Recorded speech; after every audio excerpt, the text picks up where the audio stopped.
তাফসীর ইবনে কাসিরের মধ্যে লেখছেন প্রত্যেক মায়ের পেটে যখন সন্তানের যখন সূরত ধারণ হয়ে যায়, কিন্তু সন্তানটা ছেলে না মেয়েটা নির্ধারিত কোন সময় হয়। মহিলা যখন নতুন ভাবে গর্ভধারণ করেন, একজন ফেরেশতা পাঠায় আল্লাহ সেই মহিলার নিকটে। এই ফেরেশতা তান গিয়ে কি করেন, ছেলে না মেয়ে সেটা নির্ধারিত করা হয়।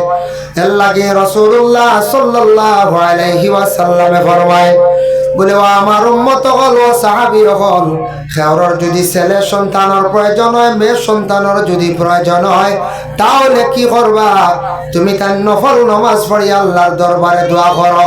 ওই সময় 41 অতিক্রম করার পরে ছেলে বা মেয়ে এটা আল্লাহর যাতে কি করেন নির্ধারিত করিলেন। প্রথম 41 অতিক্রম করার পরেও ছেলে বা মেয়ে একজন ফেরেশতা ডায়েরি বুক করে। 2 নম্বরে আসছে গিয়ে আরেকজন ফেরেশতা যায়, সেই মহিলার নিকটে যান। প্রত্যেক সন্তানের আজলের মধ্যে 4টা জিনিস লেখা হয়ে যায়। সন্তানের আজলের মধ্যে 4টা জিনিস লেখা হয়। 1 নম্বরে লেখা হয় বলে সন্তানের হায়াত কতটুকু হইব। এর লাগে প্রত্যেক মা এবং বাবা জীবনে দোয়া করতে হয়, আল্লাহ আমরার পেটে যে সন্তান দিছো সন্তানের হায়াত আপনি জমিনে বাড়াইয়া দিও। 2 নম্বরে আসছে গিয়া আল্লাহর বান্দেগান রাসূলুল্লাহ ফরমান এই সন্তানটার মৌত কিভাবে হইব এটা আবার আজলের মধ্যে লেখা হয়ে যায়। 3 নম্বরে সন্তানের রিজিক কতটুকু হইব তাও লেখা হয়ে যায়। 4 নম্বরে সন্তান নেককার হইব না বদকার হইব, এই 4টা আজলের মধ্যে সন্তানের লেখা হয়ে যায়। সন্তানের প্রত্যেক সন্তান হলো আজল 4টা জিনিস ফেরেশতা হলো লেখা। এর লাগে প্রত্যেক গর্ভধারিণী মহিলায় আর গার্জিয়ান যেই না শোন স্বামী আল্লাহর কাছে দোয়া করতে, আল্লাহ আমরা সন্তানের হায়াত বাড়াইয়া দিও, রিজিক বাড়াইয়া দিও, অ্যাক্সিডেন্টে মৌত দিও না, আর আমরার নেককার সন্তান আল্লাহ আপনি আমরার বানাইয়া দিও। ওভাবে কিতা করতা দোয়া করতা। ফাইলা 2 আরেকজন ফেরেশতা যান 340-120 দিন পরিপূর্ণ হওয়ার পরে 10 দিনের ভিতরে 4 মাস 10 দিনের ভিতরে একজন ফেরেশতা 3টা অন্ধকারের মধ্যে রূহটা লইয়া যায়। কয়টা অন্ধকার? 3 অন্ধকারের ভিতরে রূহ লইয়া যায়। ও জান দেওয়া হয় 4 মাস অতিক্রম করার পরে 4 মাস 10 দিনের ভিতরে। তাফসীরে লেখছেন বলে রূহটা লইয়া যায় 3টা অন্ধকার। একটা অন্ধকার হইয়া থাকছে মায়ের পেটে, একটি অন্ধকার। 2 নম্বরে থাকছে গিয়া সন্তানের ভিতরে আর একটা অন্ধকার। 3 নম্বর জান যে জায়গার মধ্যে থাকে সেই জায়গাটাই বড় অন্ধকার। 3টা অন্ধকারের মধ্যে একজন ফেরেশতা নিয়া মানে জানটা রূহটা নিয়া পৌঁছাইয়া সেই দিন থাকি সেই সময় আমাদের প্রত্যেক মা বোন যারা আছেন এরা বুঝন মায়ের পেটের মধ্যে ও সন্তানে লড়াচড়া আরম্ভ করে, সন্তানে লড়াচড়া আরম্ভ করে। এর লাগে প্রত্যেক মা বা মা হলে বুঝতে পারেন 4 মাস 10 দিন পুরার লগে লাগো মার পেটে সন্তানের লড়াচড়া করে। এর আগে কিন্তু সন্তানে মার পেটে লড়ে না। ওই সময় সন্তানের জান দেওয়া হয়ে গেল, সন্তান জিতা হয়ে গেল। গিয়ে জীবিত একটা সন্তান, সেই জীবিত সন্তান জীবিত মায়ের পেটের মধ্যে আছে।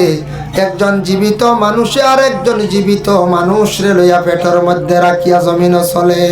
আল্লাহুম্মা সাল্লি আলা সাইয়্যিদিনা মাওলানা মুহাম্মদ ওয়া আলা আলি সাইয়্যিদিনা মাওলানা।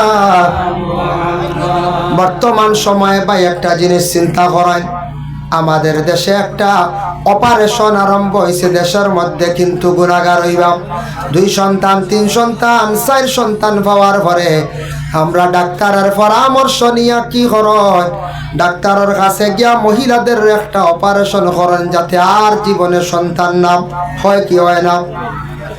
এইটা খেও করার যাইবা না বলে এখানে আল্লাহর বান্দেগান কিয়ামতের দিন আল্লাহ পাক রব্বুল আলামিনে প্রশ্ন করবা কিছু মানুষরে, তোমার গোটা দেহ যেটা আছে দেহর মধ্যে যারা খাটছির করিয়া যাইবা আল্লাহর কাছে গিয়া কিয়ামতের দিন জবাব দিবা। খেও আছে মানুষ সুইসাইড করিয়া মরছে, মরার পরে তার পোস্টমেডাম হয়, কিয়ামতের দিন উঠিবা বল আল্লাহ কইবা তোমারই কলিজা নাই কি, তোমারই মাথার মগজ নাই কি রে, তোমার কিডনি নাই কি, শরীর ভাড়াছি রাখি, তোমারও তো ইলা আমি দিছি না, ইলা উঠলা কি? জবাব দিতে পারতেন। জাহান্নাম ছাড়া রাস্তা নাই। আমরা দেশের মধ্যে মা বোনদের একটা অপারেশন আরম্ভ হয়েছে, শরীয়তের হুকুম হইল তোমার সন্তান দরকার নাই, তুমি সেইবে থাকো, তুমি হিসাবে থাকো, তুমি যেন অপারেশন করলাই, হঠাৎ স্বামী মারা গেছেন, এই মহিলায় দ্বিতীয় স্বামী গ্রহণ করতে পারবা, সন্তানের প্রয়োজন, তখন তো আর সন্তানের কোনো আশা নাই। আশা আছে নাই, আর আশা নাই। এর লাগে এটা আস্তে আস্তে বন্ধ হইতো, আমরা দেশ এটা চলিতে আছে। সাধারণ মনে করিয়া মানুষ এইভাবে জীবনে অপারেশনটা করা আরম্ভ করছ। আর এক গুড়ো মানুষ আল্লাহ কিয়ামতের দিন প্রশ্ন করবা বলে, কোন গুড়ো মানুষ? এক গুড়ো মানুষ আসন পেটের সন্তান ডে ডাক্তারের পরামর্শ নিয়ে নষ্ট করলাম।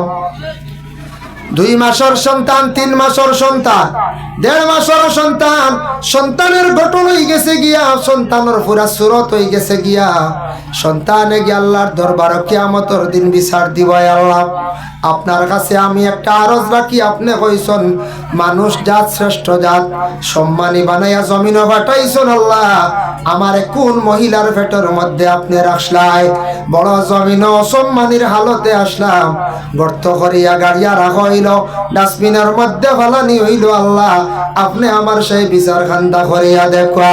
এইভাবে যারা সন্তান আদি ফালাইত্রা জমিনের মধ্যে নষ্ট করডা, এরা কিয়ামতের দিন আল্লাহর কাছে জবাবদিহি হইবা।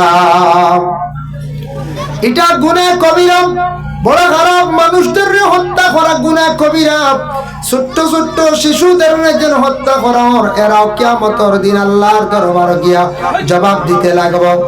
পরে আল্লাহর বান্দাগান যার জন্য কিয়ামতের দিন ময়দানে মাহশর বিভিন্ন রকমের মানুষ গিয়া আল্লাহর দরবার গিয়া কি করবা? হাজিরি দিবা। আল্লাহর দরবারে গিয়া হাজিরি দিবা। এর লাগি দয়া করিয়া খাস করিয়া এই ধরনের বুড়া জিনিসটাকে আমরা কিতা করতাম বাঁচিতাম।